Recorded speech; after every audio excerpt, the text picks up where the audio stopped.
नमस्ते सर। तो सर जैसे काम वासना एकदम से आती है तो लगता है कि इससे चैन मिल जाएगा। गिल्ट होता है, उसके बाद लगता है कि समय ख़राब किया, व्यर्थ की ऊर्जा ख़राब की। समय वासना में थोड़ी खराब होता है, समय रोमांस में खराब होता है। वासना में समय खराब करने का तुम्हारा स्टेमिना ही नहीं है। सबसे सस्ता मनोरंजन है, इसमें कुछ खरीदना नहीं पड़ता। फिर 5 साल रो कहीं पर। हुआ है सर, ऐसा हुआ है पहले। हाँ, तो अब ये समय की बर्बादी है ना। उधर ये राष्ट्रीय पेशा बन गया है हमारा, रोमांस। उसको कभी पता भी नहीं चलेगा। ये चुप चुप के चोरी से नाथ को हृदय ही हृदय में पति स्वीकार कर चुकी हैं। नाथ तुम्हारा खैनी खाता है। तुम्हें पता है ये? नमस्ते सर। तो सर जैसे काम वासना एकदम से आती है तो लगता है कि इससे चैन मिल जाएगा। तो उस समय तो हमें कुछ दिखाई नहीं देता, उस समय हम बिल्कुल डूबे रहना चाहते हैं, यानी मतलब या फिर मतलब आपकी बात भी ध्यान नहीं रहती है, कुछ भी ध्यान नहीं रहता उस समय। तो हम बिल्कुल उसमें डूब जाते हैं। तो उसके थोड़ी देर बाद जब वो मतलब चली जाती काम वासना, उसके बाद पता चलता है कि गलत किया, मतलब ये जिससे मतलब गिल्ट होता है, उसके बाद लगता है कि समय ख़राब किया, व्यर्थ की ऊर्जा ख़राब की। तो ये चीज़ एकदम से एक बार समझ में आ गई, 2 बार आ गई, 3 बार आ गई, हज़ारों बार हो जाती है ये चीज़, मतलब तब भी वो चीज़ समझ में नहीं आती सर। तो इससे इसको रोका कैसे जाए? मतलब ये चक्र चलता ही रहता है। जिस समय ऊर्जा खराब होते हैं, इसलिए थोड़ी खराब होते हैं कि तुम उसमें डूब जाते हो। ये खराब इसलिए होते हैं क्योंकि तुम उसमें तैरते हो, मजे ले लेके तैरते हो। जो डूब जाए तो उसका तो समय बच जाएगा। एक झटके में डूबेगा, नीचे दलदल पाएगा। बिल्कुल पलट के वापस आ जाएगा, भग लेगा, समय बच जाएगा। तुम डूबते भी कहाँ हो? तुम तो वैसे हो जैसे कई लोग घाट पे बैठ जाते हैं और एड़ियां पानी में डाल के छपक छपक करते हैं। हौले हौले झीने झीने मजा लेना। समय वासना में थोड़ी खराब होता है, समय रोमांस में खराब होता है। वासना में समय खराब करने का तुम्हारा स्टेमिना ही नहीं है। तुम्हारा समय तो घंटों घंटों, महीने महीने तो तुम खराब करते हो रोमांस में। 12 बजे रात में फोन लगाया है, सुबह 5 बजे तक बाबू।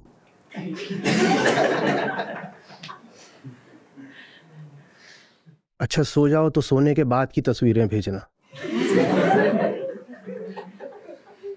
लोग बोलते हैं कि समस्या काम वासना है, समस्या काम वासना नहीं है। खासकर जिस अर्थ में तुम कह रहे हो ना, समय की बर्बादी वगैरह, उसमें नहीं समय की बर्बादी होती, सचमुच नहीं होती। वो प्रकृति ने ऐसी बनाई ही नहीं है कि उसमें समय की बर्बादी हो। समय की बर्बादी होती है भावना लोक में, कल्पना लोक में।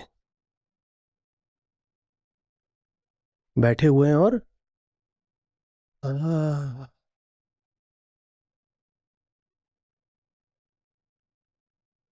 उसका तो एक ही तरीका है, कोई सार्थक काम दो अपने आप को, कोई सार्थक काम दो। तो इतना गुंजाइश ही नहीं बचेगी कि बैठ के गुब्बारे फुला रहे हो, उड़ा रहे हो, नीचे से ताक रहे हो, गुलाबी गुब्बारा, वो पीला गुब्बारा। और ये अनुभव भी किया होगा कि जिन दिनों में कोई जरूरी काम रहता है, उन दिनों में ये सब चीजें आकर्षित नहीं करती हैं। और कुछ करने को नहीं है, फिजूल बैठे हुए हो, तो और क्या करोगे? मनोरंजन सबसे सस्ता मनोरंजन है, इसमें कुछ खरीदना नहीं पड़ता। फैक्ट्री यहीं पर है माल की, यहीं बैठ गए सोच रहे हैं, आहा हा, आनंद आ रहा है, गाने वगैरह सारे। कैसेट लगा दिए, रूमानी गीत गजल सब चल रहा है।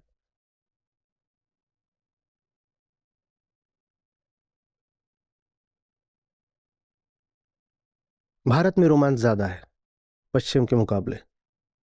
बताओ क्यों? क्योंकि जैसे कहा ना कि जो गहराई में चले जाते हैं उनको दिख जाता है वहां दलदल है, वो आजाद हो जाते हैं। वो समझ जाते हैं कि ये जो चीज है, पूरा ये जो ताल बना हुआ है, इसमें ऊपर ऊपर से लग रहा है कि कुछ आकर्षक है, साफ है। जैसे ही नीचे जाओ तो नीचे सब गंदगी है। भारत में नीचे जाने पर वर्जना है। तो ऊपर ऊपर छप छप करके अपने आप को भ्रमित रख लेते हो।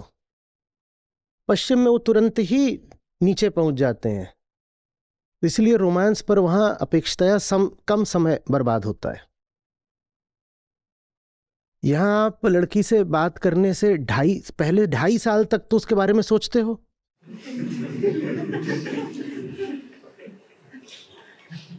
ढाई साल देखेंगे, उसके बाद बात करेंगे, और बात भी क्या होगी? उसके आगे की बात तो गले में अटक जाएगी। ऐसे ऐसे करके पंचवर्षीय योजनाएं चलती हैं। 5 साल पहले ताड़ो, फिर एक शब्द बोलो, फिर किसी दिन जा करके कुछ बात कर पाओ। ऐसे 15 साल बीत गए, तब तक उसका ब्याह हो गया। फिर 5 साल रो कहीं पर। हुआ है सर, ऐसा हुआ है पहले। हाँ।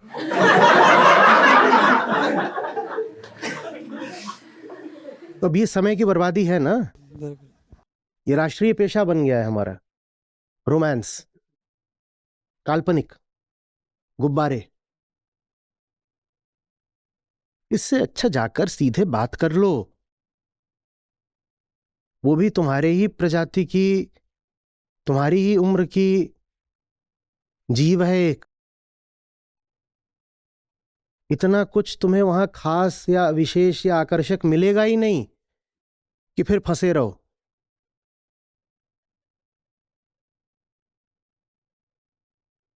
तुम्हारा कोई दोस्त यार होगा, उस पे कोई लड़की मरती होगी, तुम्हारा नहीं होगा, मान लो किसी और का होगा।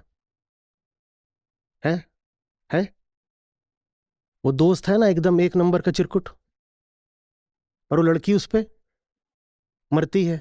क्यों मरती है? क्योंकि उसने आके कभी ढंग से बात ही नहीं करी उस लड़के से। बात करना तो छोड़ दो, अगर वो उसके 6 फीट के दायरे में भी आ जाए तो बदबू से ही भाग जाए। और वो 6 फीट के दायरे में भी नहीं आएगी, वो दूर बैठ करके सपन सनोने बिल्कुल सजा रही है। और सपन सलोने का तो कोई इलाज नहीं होता ना। दूर बैठ के किसी के बारे में गुलाबी सपने तुम पकाते रहो, कौन रोकता है? इसलिए भारत में रोमांस ज्यादा है, क्योंकि वर्जनाएं ज्यादा है। इसीलिए फिर यहां जवानी बर्बाद भी बहुत होती है।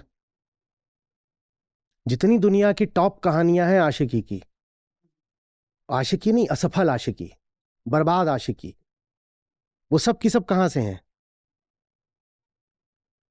बताओ, देवदास डेनमार्क में हो सकता था उस तरह का नमूना?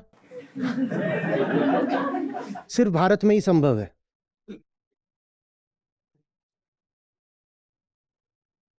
अब सोच, कितना अजीब लगा, हम देवदास फ्रॉम डेनमार्क, हो ही नहीं सकता। I am Paro from Prussia, not possible.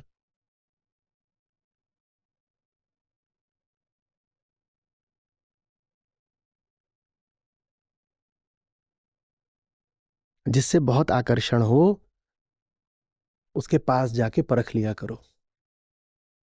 परखने का कोई बहुत गड़बड़ मतलब मत निकाल लेना। 2 बातें कर लो, इतने में ही नशा उतर जाएगा। 2 बातें कर लो, थोड़ी देर के लिए भूल जाओ कि सामने वाले का लिंग क्या है, उससे इंसान की तरह 2 बातें कर लो, नशा उतर जाएगा। हमारे यहां बात करने का तो चलन ही नहीं है, क्योंकि बात में तथ्य उभर के आता है। हमारी संस्कृति है कल्पना की, तथ्य जानो ही नहीं। आज भी 2/3 लोग तो शादी तक भी अपने भावी साथी का तथ्य नहीं जानते, बात ही नहीं करी होती। और जब बात ना करी हो तो हम काहे को बुरा माने किसी के बारे में? अच्छा ही अच्छा सोचो ना। बढ़िया अपना वही सपन सलोने। किसी लड़की में ऐसा कुछ नहीं होता कि तुम फिदा हो जाओ उस पर। पूर्ण विराम।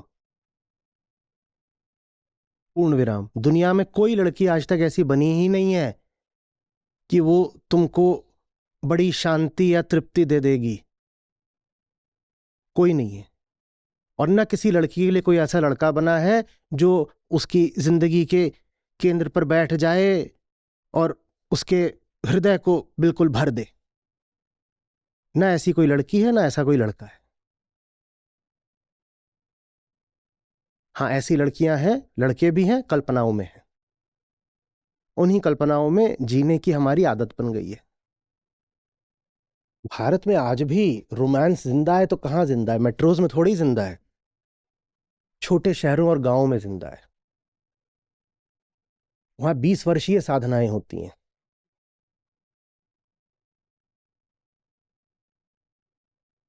नाथ तुमको कभी पता नहीं चलेगा, पर चुप चुप के चोरी चोरी हृदय से मैं तुमको अपना पति स्वीकार कर चुकी हूं। उसको कभी पता भी नहीं चलेगा। ये चुप चुप के चोरी से नाथ को हृदय ही हृदय में पति स्वीकार कर चुकी हैं। नाथ तुम्हारा खैनी खाता है। तुम्हें पता है ये?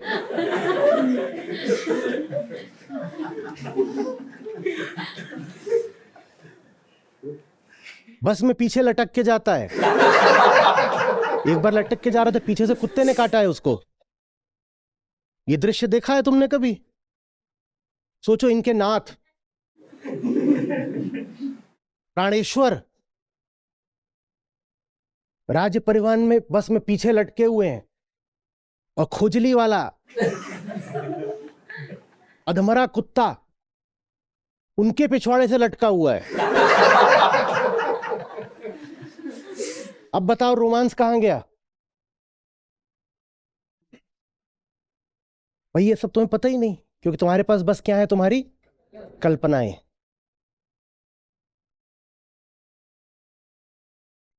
ये लड़कियों के बारे में सोचते हैं, इनको ऐसे आता है कि जैसे कोई वो बिल्कुल परी है, देवी है, बादलों पर पांव रख के चल रही है, पता नहीं क्या है। कभी गर्ल्स हॉस्टल के आसपास भटकना, या तुम्हारी कोई बहन वगैरह हो जो हॉस्टल में रहती है, उससे पूछना, जब एक दूसरे से लड़ती हैं लड़कियां और कैट फाइट होती है, एक दूसरे का मुंह नोच लेती हैं, बाल नोच लेती हैं और गाली गलौज करती हैं, सारा नशा उतर जाएगा।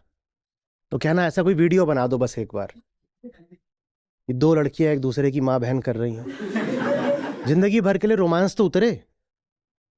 और वो तुम्हारी प्राणों की रानी है और दूसरे को कह रही है छिनाल अभी तेरी।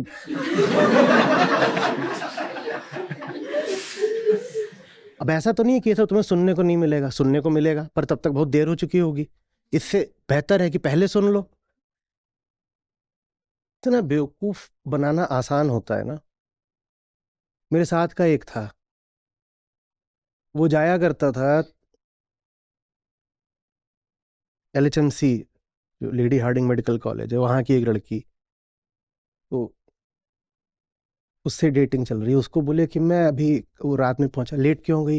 एक्चुअली वो आज हॉर्स राइडिंग मेरी बहुत देर तक चली। और वो ऐसे बिल्कुल, अब वो डॉक्टर है और वो ऐसे कर, हाँ हॉर्स राइडिंग। तथ्यों से कोई लेना ही देना नहीं, कोई भी चटनी चटा दो मानने को तैयार। और ये आके बताएं, पता है मैं उसको हॉर्स राइडिंग बोलता हूँ, मान लेती है। उसको लगता है मैं बहुत अच्छा राइडर हूँ। मैं कहा बेटा, वैसे ही वो भी तो बहुत कुछ बताती होगी जो तुम मान लेते होगे। हम्म? जब काम भरा हो आंख में, सच नजर नहीं आता है।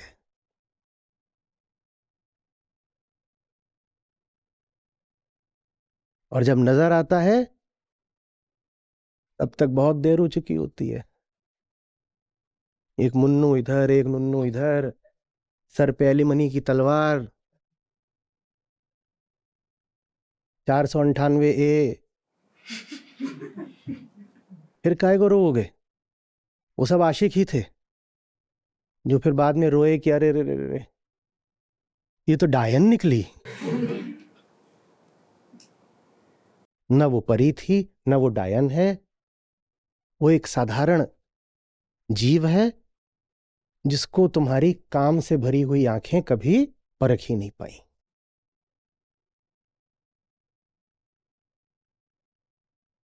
ये बहुत साधारण प्रयोग है, खुद ही सोच लेना।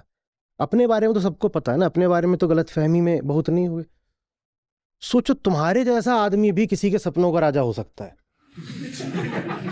सोचो, जब तुम्हारे जैसा आदमी किसी के सपनों का राजा हो सकता है, तो फिर तुम्हारे सपनों की रानी भी कैसी हो सकती है? हो सकता है तुमसे भी गई गुजरी हो।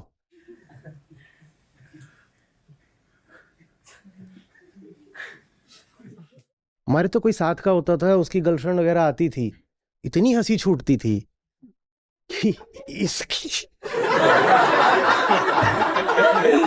इसको इसको समझती क्या है, और वो उसको ऐसे देख रही है बिल्कुल एडमिरेशन में, माय एडोरेबल वन। हमको पता है ना ये क्या है। इसको अभी घुड़क दो तो बिस्तर ही नीचे घुस जाए।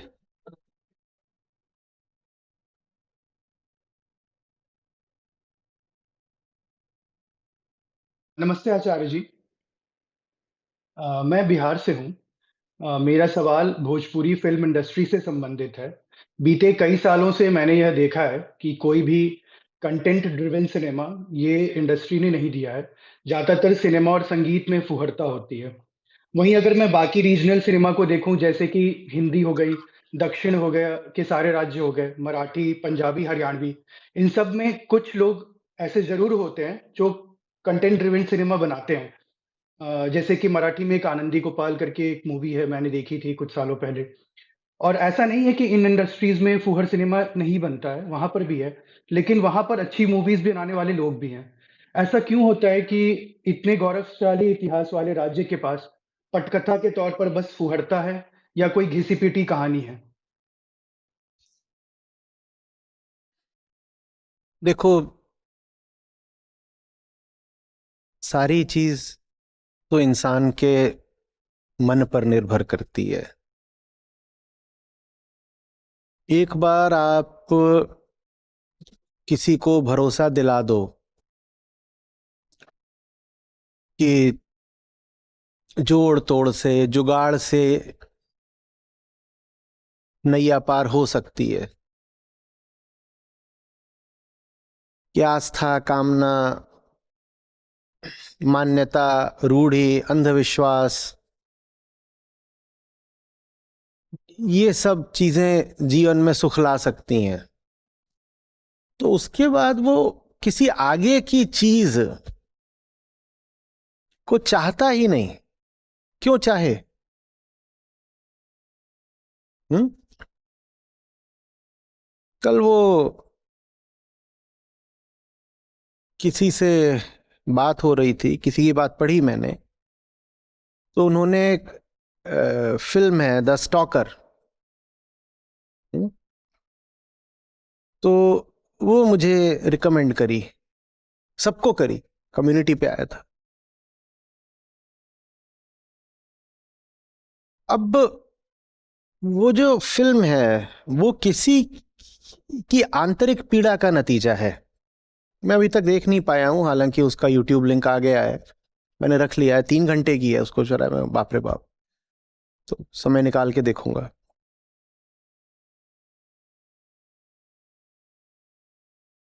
वो कोई ऐसा है जिसको दिख रहा है कि मैं एक विकसित मुल्क से आ रहा हूं।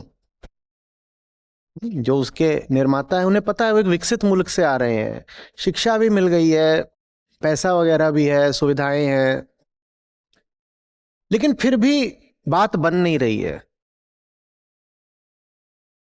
तब व्यक्ति निर्माण करता है, रचना करता है, तब क्रिएटिविटी आती है।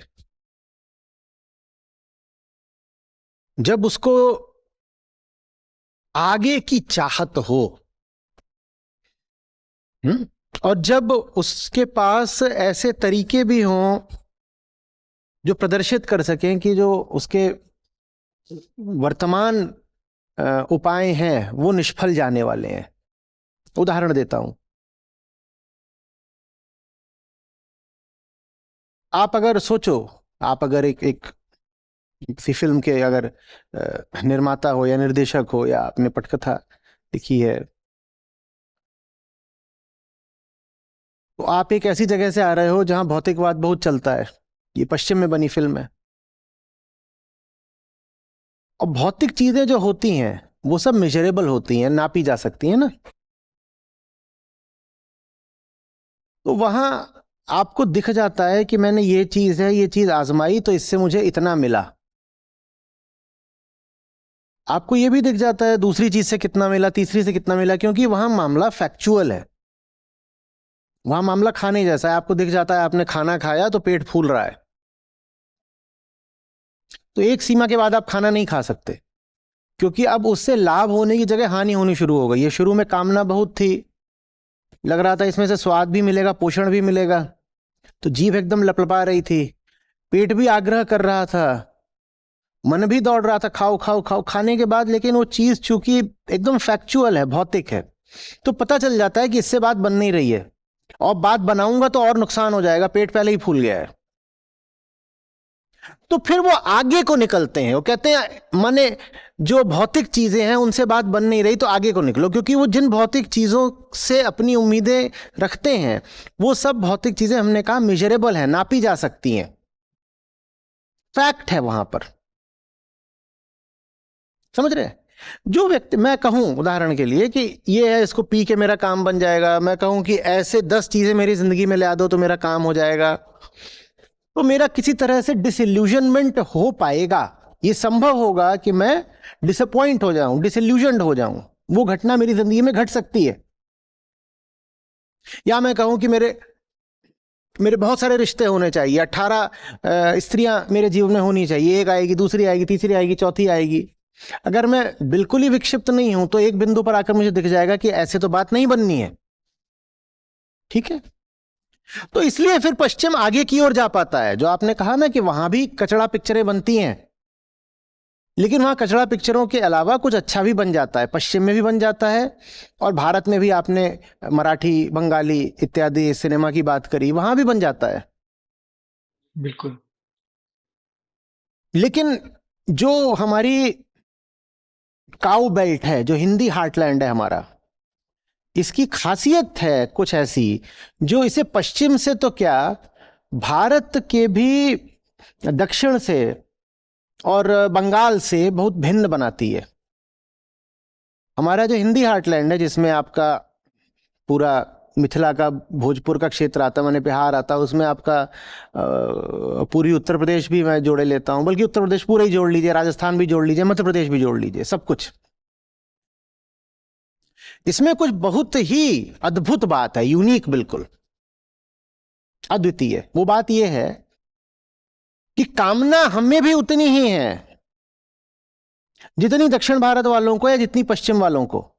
कामना हमें भी उतनी ही है, कामना में कोई कमी नहीं है, क्योंकि इंसान सब पैदा हुए हैं, जो इंसान पैदा हुआ होगा उसको कामना तो होगी। लेकिन हमने कामना पूरी करने के बड़े पराभौतिक तरीके निकाल लिए हैं। पश्चिम के पास पैसा है, और आज दक्षिण भारत के पास, दक्षिण भारत उस जिसमें मैं महाराष्ट्र को भी जोड़े ले रहा हूं, दक्षिण भारत के पास शिक्षा है। उत्तर भारत, विशेषकर बिहार, वो जगह है जहां न पैसा है न शिक्षा है। हमारी कामनाएं इस पर नहीं आश्रित होती, क्योंकि इससे भी कामना रखने के लिए पहले खरीदना पड़ेगा। तो हमारी कामनाएं उन चीजों पर फिर आश्रित हो जाती हैं जिनको खरीदने की कोई जरूरत ही नहीं है। ऐसी 2 चीजों का मैं आपको उदाहरण दिए देता हूं जो आपको खरीदनी नहीं पड़ेंगी, वो आपको मिली हुई हैं। बताऊं? तन और मन। आप गरीब से गरीब आदमी हो, तन तो है ना, आप बिल्कुल अशिक्षित आदमी हो, तन तो तब भी और मन भी है।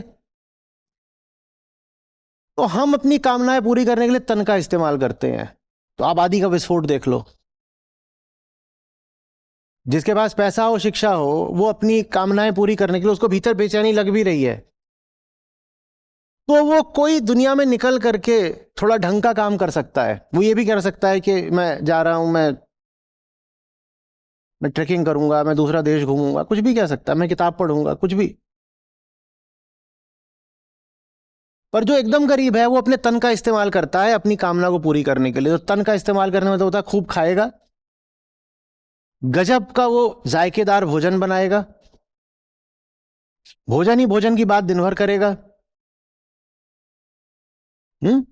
और अगर वो वयस्क है तो सहवास, संभोग, सेक्स के द्वारा अपने आप को किसी तरीके से शांति देना चाहेगा।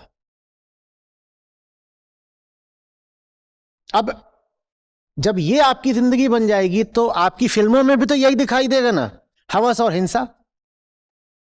जब आप अपनी कामनाएं बस इसी तरीके से पूरी कर सकते हो कि आप गरीब हो और आप अशिक्षित हो, तो फिर हवस और हिंसा ही आपकी जिंदगी है, और वही फिर आपकी कामना में रहती है। घर आते हो, बच्चों को मारते पीटते हो और पत्नी का बलात्कार करते हो, वही चीज फिर फिल्मों में आ जाती है।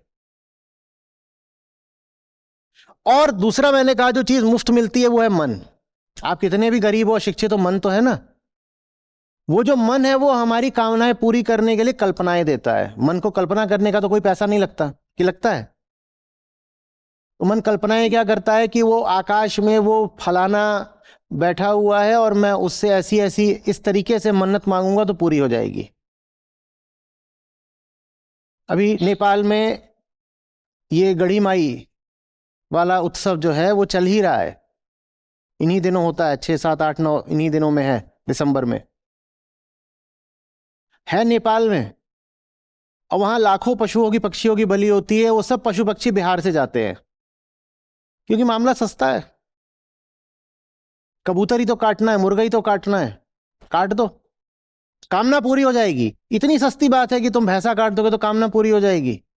लेकिन मन की कल्पना कि देवी बैठी हैं और देवी मेरी कामना पूरी कर देंगी, कोई उसमें शिक्षा नहीं चाहिए, कोई प्रयास नहीं चाहिए, जीतोड़ लगन की और साधना की कोई जरूरत नहीं है। बकरा काट दो, कामना पूरी हो जाएगी। तन ने क्या कहा, खाना खा लो, कामना पूरी हो जाएगी। तो लाओ, बिल्कुल एकदम जायकेदार खाना दो मुझे, जरा खाऊंगा। और आप देखोगे जितनी गरीब जगह होती है वहां खाना उतना ज्यादा मसालेदार होता है, नोट करना। और मिर्च भी उतनी ज्यादा डलती है गरीब जगहों पे। जैसे जैसे जगह शिक्षित और अमीर होती जाती है वैसे वैसे वहां का खाना सादा होता जाता है। और आदमी जितना गरीब होता है, शिक्षित होता है, उसके खाने में मसाले और मिर्च उतने ज्यादा होते हैं। उसकी बहुत वजह है, खाने में और तो कुछ है ही नहीं। तो कैसे अपने आप को सांत्वना दे कि मैंने कुछ खाया, तो फिर बहुत सारी मिर्च खाता है, तो उसको फिर उत्तेजना होती है मिर्च खाने से, तो उसको लगता है चलो कुछ खा लिया। रोटी के साथ प्याज ऐसे ही थोड़ी खाई जाती है, तो रोटी प्याज खा लेंगे, प्याज फोड़ी, प्याज रोटी के साथ, उसकी वजह है, रोटी प्याज नमक, वजह है उसकी। प्याज से लगता है कि कुछ गया भीतर, प्याज थोड़ा जलाती है तो लगता है कुछ गया, और गंध मारती है तो इंद्रियों को लगता है कुछ हुआ, स्वाद में भी कुछ हुआ और गंध में भी कुछ हुआ। आ रही बात? तो हमने ये धारणा बना ली है कि जो कुछ भी पाना है वो या तो शरीर से मिल जाएगा। शरीर माने अपना शरीर, माने दूसरे का शरीर। तो जिस हद की अश्लीलता हम पाते हैं भोजपुरी फिल्मों वगैरह में, उसका ये कारण है कि शरीर से मिल जाएगा। गाने के बिल्कुल अश्लील बोल लिख दो, पैसे लग रहे हैं क्या इस बात के? कुछ नहीं लग रहे, बल्कि जितने अश्लील बोल लिखने हो उतने सस्ते में हो जाता है, उसके पैसे नहीं लग रहे। और बाकी कामनाएं पूरी करने के लिए क्या है? अंधविश्वास है, रूढ़ियां हैं, कल्पनाएं हैं। वो फलाना पेड़ है, उस फलाने पेड़ से जाके मन्नत मांगेंगे तो पुत्र रत्न मिल जाएगा, लो कामना पूरी हो गई। अब जब आप इससे कामना करते हो ना, तो इसका फॉल्सिफिकेशन हो सकता है, क्योंकि वो बिल्कुल मटेरियल एक साधन था, वो फॉल्सिफाई हो जाएगा। लेकिन जब आप मानसिक कल्पना से एक छवि बनाते हो और अपनी कामना वहां टिकाते हो, तो कभी उसका फॉल्सिफिकेशन नहीं हो सकता। फॉल्सिफिकेशन माने वो चीज कभी भी असत सिद्ध नहीं हो सकती। हां, उसको झूठ नहीं साबित किया जा सकता। आप जाकर के बकरा काट आए और आपने चाहा था बकरा काटने से फलाने की बीमारी दूर हो जाए।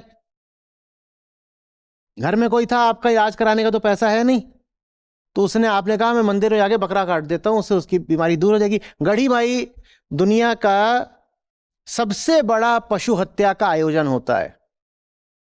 वहां कहा जाता है कि देवी हैं गढ़ी माई देवी, वो सपने में आई थी, उन्होंने कहा था कि अगर मुझे पशुओं का खून चढ़ाओगे तुम्हारी कामनाएं पूरी करूंगी। ये दुनिया का, ये वर्ल्ड रिकॉर्ड है, सबसे बड़ा आयोजन होता है, 5 साल में एक बार होता है। और वहां सब पशु जो हैं वो ज्यादातर बिहार से जाते हैं, कुछ थोड़े बहुत पूर्वी उत्तर प्रदेश से आते हैं, और कुछ नेपाल के जो सीमांत इलाके हैं वहां से आते हैं। दुनिया का सबसे बड़ा पशुवध का आयोजन होता है। लेके गए, एक जन बकरा काट दिया कि घर में जो बीमार है वो इससे ठीक हो जाएगा, वो ठीक तो हुआ नहीं, मरी गया। तो इससे जो पूरी बात थी, जो पूरी मान्यता थी, वो फॉल्सिफाई नहीं हुई है। फॉल्सिफाई माने उसका असत प्रदर्शित होना, माने उसका पर्दाफाश होना, माने उसके झूठ का प्रदर्शन हो जाना, वो नहीं हुआ है। बल्कि कहा यह जाएगा कि देवी ने उन्हें अपने पास बुला लिया। यहां जमीन पर थे, बीमारी में दुख पा रहे थे, देवी ने अपने पास बुला लिया, आप देवी के चरणों में सुख पाएंगे। कुछ फॉल्सिफिकेशन नहीं हुआ। जब जहां पर आपने अपनी कामना स्थापित कर रखी है वो कभी फॉल्सिफाई ही नहीं होगी, माने झुठलाई ही नहीं जाएगी, तो आप आगे नहीं जाओगे कभी बाबा। हम आगे नहीं जा पा रहे हैं क्योंकि हम ऐसों से कुछ मांग रहे हैं। जिन्होंने दिया कि नहीं दिया, ये बात सबूत के साथ कभी प्रदर्शित करी नहीं जा सकती। नहीं समझे? हाँ। हाँ, मैं कहूं कि मैं फलाना काम करूंगा तो उससे मुझे कुछ मिल जाएगा। अभी हम आंतरिक शांति की बात कर रहे हैं, फिर दोहरा के बता रहा हूं, पहले बता दिया फिर बोल रहा हूं। मैं कहूं कि मैं इसको पीऊंगा बार बार तो शांति मिल जाएगी, तो मेरी इस धारणा में झूठ था, ये बात खुल जाएगी, क्योंकि कितना भी पी लो शांति नहीं मिलती। पर मैं ये कहूं कि वो ऐसा है वैसा है, वहां पे पितरों की आत्माएं घूम रही हैं और ऐसा कर दो तो उन आत्माओं को अच्छे से पता है कि हमारे लिए बेहतर क्या, वो आत्माएं वैसा कर देंगी। तो फिर आप, हवा हवाई बातें। हवा हवाई बात है जिसको कभी झुठलाया नहीं जा सकता। आप कैसे साबित करोगे कि ये बात आपकी गलत थी? बताओ कैसे साबित करोगे? कोई भौतिक चीज होती है तो उस पर प्रयोगशाला में प्रयोग करके आर या पार सिद्ध कर दिया जाता है। मैं कह दूं कि इसका वजन 18 किलो है, तो आप एक वजन नापने की मशीन लाओगे, ऐसे रखोगे और सिद्ध कर दोगे कि 18 किलो, तुम झूठ बोल रहे थे। पर मैं कहूं कि मेरे पितरों की आत्माएं यहां सब तैर रही हैं, आप कैसे सिद्ध करोगे कि मैं झूठ बोल रहा हूं? सिद्ध करो, करो सिद्ध। मैं कहूं कि मेरे लड़का नहीं हो रहा था, पर मैंने फलाने बाबा जी का जाके चरणामृत पिया या पता नहीं क्या पिया और पत्नी को भी वही पिलाया, तो मेरे लड़का हो गया। आप कैसे सिद्ध करोगे कि लड़का चरणामृत से नहीं हुआ है? जो कॉजल रिलेशनशिप है, जो कारणता है, उसको प्रमाणित नहीं करा जा सकता, ना अप्रमाणित करा जा सकता है। ठीक है, मैं अपनी पत्नी के ऊपर 10 साल से रोज लदता था, पर पुत्र रत्न पैदा ही नहीं हो रहे थे। पुत्रियां आ गई थी 18। फिर मैं गया बाबा जी के पास, बाबा जी ने कोई है ही नहीं, हुलुल हुलुल हुलुल हुलुल, फलाने जोले बोले उन कान में मंत्र दे रहे, मंत्र जो है इसको अपना दोहराया करो, और फिर लड़का पैदा हो गया। अब तुम कैसे सिद्ध करोगे कि वो लड़का बाबा जी की वजह से पैदा हुआ है कि नहीं हुआ है? कैसे सिद्ध करोगे? क्योंकि बात, नहीं, कुछ तो है। बोले कुछ तो है। अब वो गिलास जैसी ईमानदार चीज नहीं है ना कि वजन था, नाप लिया, पक्का हो गया कि 18 किलो की नहीं है, बात खत्म हो गई। अब इससे कोई उम्मीद रखी नहीं जा सकती 18 किलो की। लेकिन बाबा जी से और धारणाओं से और अंधविश्वासों से उम्मीद टूट नहीं सकती, क्योंकि उनको फॉल्सिफाई करने का, उनको असत्य प्रमाणित करने का कोई तरीका होता नहीं है, तो वो उम्मीद अखंड बनी रहती है। तो आदमी फिर कभी आगे नहीं जाता, बियॉन्ड नहीं जाता, ट्रांसेंड नहीं करता, वो उन्हीं चीजों में बस लिपट के रह जाता है, हमेशा के लिए उन्हीं चीजों में वो फंसा रह जाता है।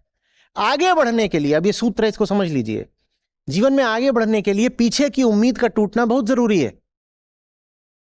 आप जहां रह रहे हो, अगर आपको उम्मीद बनी हुई है कि वहां रहते रहते ही आप तर जाओगे, आपकी प्रगति हो जाएगी, तो आप वो जगह कभी नहीं छोड़ोगे। आप आगे बढ़ पाओ, आप बेहतर जगह पहुंच पाओ, इसके लिए पहले ये उम्मीद टूटे कि आप जहां हो वहां कुछ नहीं हो सकता।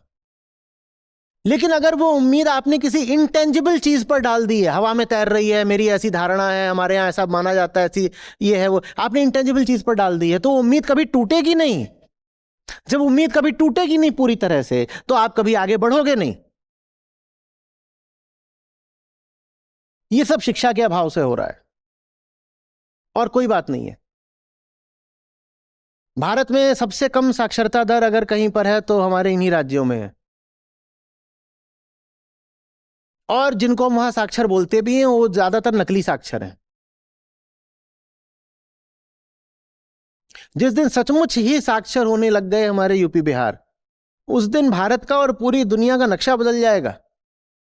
मानवता जैसी है ऐसी नहीं रह जाएगी।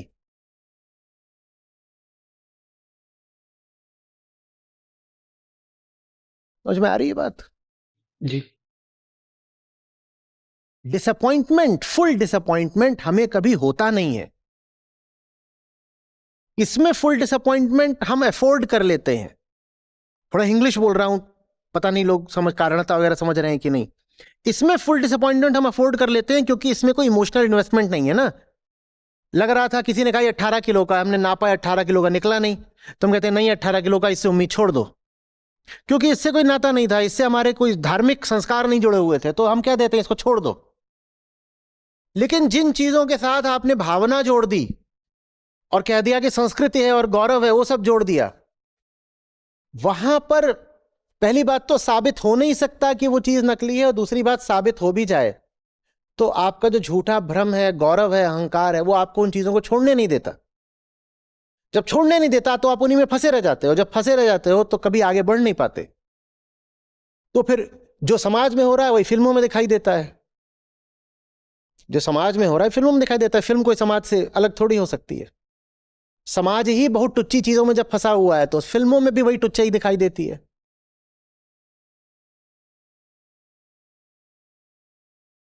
सिर्फ एक इसका उपाय है, शिक्षा।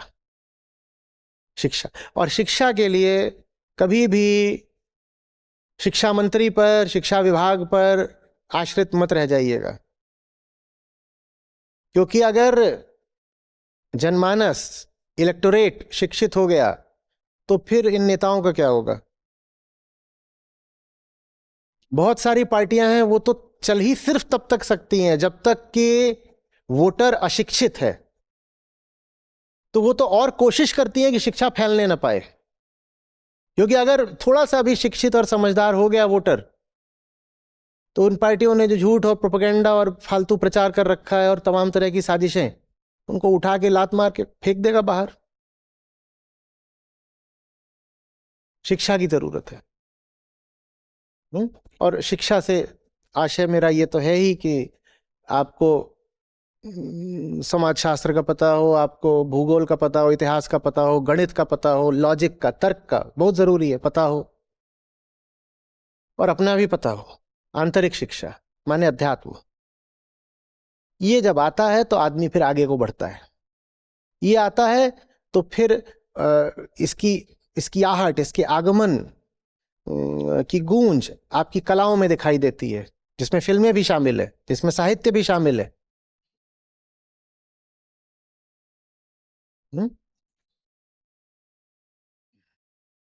हम बहुत गलत तरह की धारणाओं के मकड़जाल में फंस गए हैं। हमें एक एक सांस्कृतिक पुनरुत्थान की जरूरत है, एक पुनर्जागरण की जरूरत है। संस्कृति के नाम पर हमने बहुत कचरा कूड़ा, बहुत सारी अपनी गंदी आदतों को पूजना शुरू कर दिया है। हम जानते भी नहीं संस्कृति होती क्या है, और जहां जो अंधविश्वास, जो रूढ़ी, जो पुरानी सड़ी गली प्रथा आदत चल रही है, हम उसी को पूज रहे हैं। और अगर हम यही पूछते रहेंगे तो वही होता रहेगा जिसको देख के आपको दुख है। वो जो सड़ांध है वो आपको गानों में भी दिखाई देगी, फिल्मों में दिखाई देगी, टूटी हुई सड़कों में दिखाई देगी, गंदे मकानों में दिखाई देगी, सरकारी दफ्तरों के भ्रष्टाचार में दिखाई देगी। हर जगह आपको जो भीतरी हमारी संस्कृति है उसकी दुर्गंध बाहर दिखाई देगी। भारत को इस वक्त वास्तविक धर्म की जरूरत है। हमें शिव चाहिए, हमें तांडव चाहिए।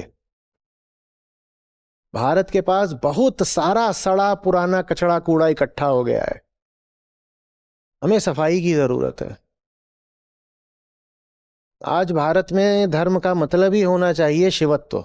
हमें एक प्रकार की आंतरिक प्रलय चाहिए कि भीतर हमारे जो कुछ भी बहुत पुराना जमा हो गया है वो सब बिल्कुल राख हो जाए।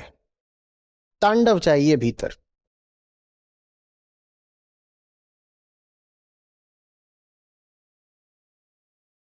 या फिर बिहार को कोई बुद्ध मिल जाए जो कह दे कि जिसको तुम आज तक आत्मा बोलते आए वो अनात्मा है, जो कह दे कि जिसको तुम आज तक अर्थपूर्ण मानते आए हो वो शून्य है। इस अर्थ में बुद्ध बिल्कुल शिव है। प्रलय ही करी थी बुद्ध ने, सब तोड़ दिया था। बिहार को बहुत जरूरत है। आमूलचूल विध्वंस चाहिए। ये पुरानी सड़ी कांपती बुनियाद पर कोई नया भवन खड़ा नहीं हो पाएगा।